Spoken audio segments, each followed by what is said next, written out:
Ada satu orang di antara kita mungkin tahajudnya 10 rakaat setiap malam, duhanya 12 rakaat setiap pagi, baca Qur'annya one day one juz, satu hari satu juz, malamnya one night one juz, satu malam satu juz.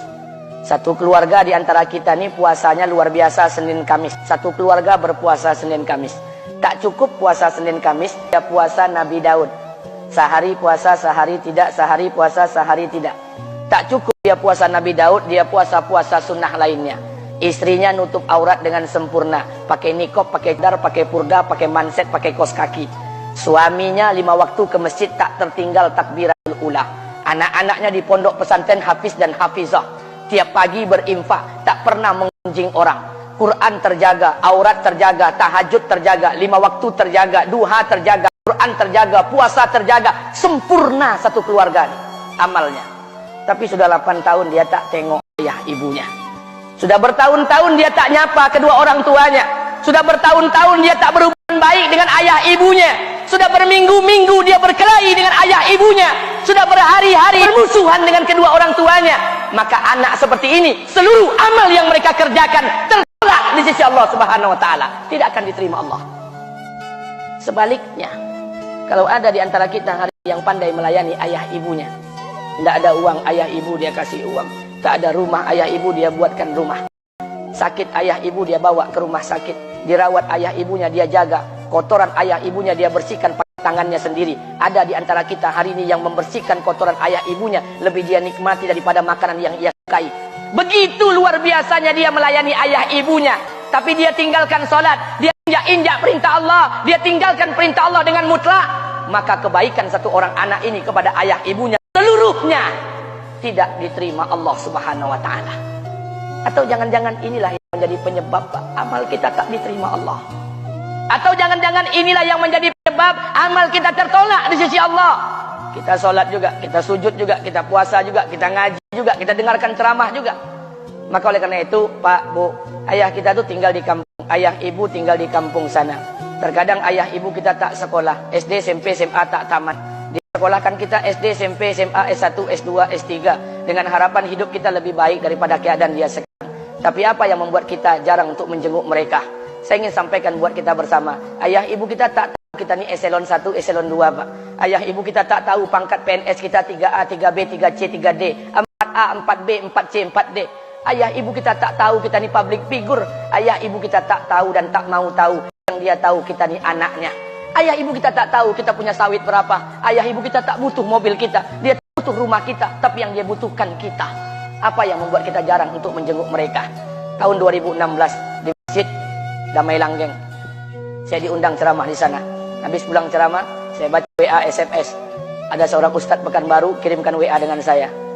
Saya baca 2 kali, air mata saya menetes. Kenapa? Karena WA itu berisi cerita satu orang ibu sedang menelpon anaknya.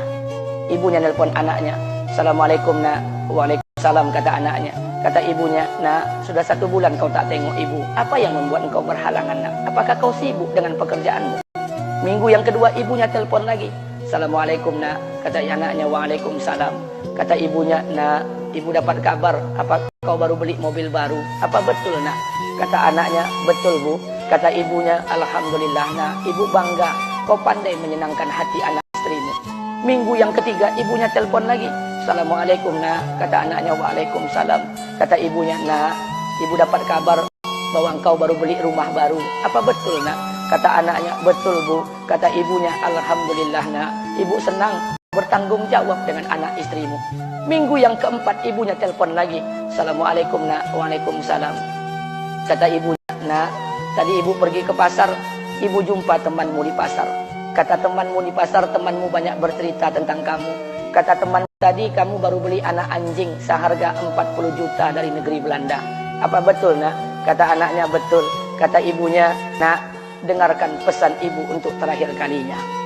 Apa pesan ibunya? Wahai anakku, engkau pelihara 1 ekor anjing. Kau siapkan harga anjing 40 juta. Kau siapkan rumah untuk anjingmu depan rumahmu. Kau jaga anjingmu pagi, siang, dan sore. Kau mandikan anjingmu pagi, siang, dan sore. Kau kasih makan anjingmu pagi, siang, dan sore. Demi Allah, nak, dengarkan pesan ibu untuk terakhir kalinya. Apa kata ibunya? Demi Allah nak, demi Allah. Kalau seandainya Allah menciptakan ibu, kalau seandainya Allah menciptakan ibu untuk yang kedua kali di muka bumi ini nak, demi Allah, ibu tak ingin terlahir sebagai manusia. Ibu ingin lahir sebagai seekor anjing, biar berada depan rumahmu dan melihat wajahmu setiap hari. Ibu kita tak butuh harta kita, Pak. Dia tak butuh uang kita, dia butuh kita. Apa yang membuat kita jarang untuk menjenguk mereka? Pantas hidup kita tidak berkah.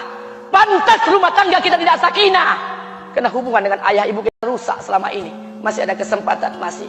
Yang jauh telepon, yang dekat kunjungi mereka. Demi Allah, kita butuh keberkahan doa mereka. Yang sudah meninggal, ziarahi kuburnya dan doakan mereka. Imam As-Syafi'i berkata, apa kata Imam As-Syafi'i? Manusia zalim, manusia bodoh, kalian tak tahu apabila ayah dan ibu kalian mengangkat tangan di malam hari, dia berdoa kepada Allah untuk anaknya. Doanya cuma sekali, malamnya cuma sekali, hanya sekali saja doanya. Apa kata Imam Syafi'i? Sekali doa ayah dan ibu kalian sudah cukup bagi Allah untuk menjadikan kalian anaknya berkah dunia akhirat. Hari ini berapa banyak doa ayah dan ibu kita, tapi tidak ada keberkahan buat anak mereka. Kenapa? Hati mereka tersakiti. Maka pulang, Pak, cari mak bapak kita. Kita punya rumah hari ini, Bu. Kita punya rumah, punya harta, punya uang, punya pekerjaan, punya kekayaan, punya sawit. Kita jadi orang hari ini jadi pegawai, bukan kena sarjana kita, Pak. Kita jadi orang hari ini bukan kena otak kita. Kita jadi orang hari ini bukan kena kepintaran kita. Kita jadi orang hari ini jangan-jangan kena keberkahan doa ayah dan ibu kita yang tak pandai tulis baca di kampung sana.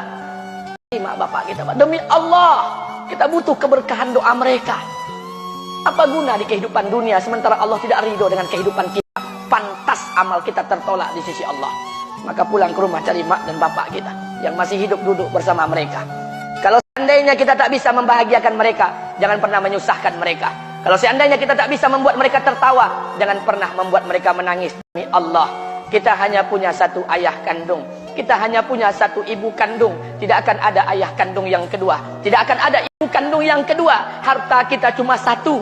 Ayah kita cuma satu. Ibu kita cuma satu. Tidak akan ada ayah kandung yang kedua. Tidak ada ibu kandung yang kedua. Pangkat jabatan bisa dicari. Harta bisa diraih. Kesempatan membahagiakan ayah dan ibu kita hanya sekali kehidupan dunia ini, Pak. Pulanglah. Ketika mereka memanggil, tinggalkan istri, tinggalkan pekerjaan, tinggalkan semua proyek kita. Demi Allah, datangi mereka. Kata Nabi, sesaat kalian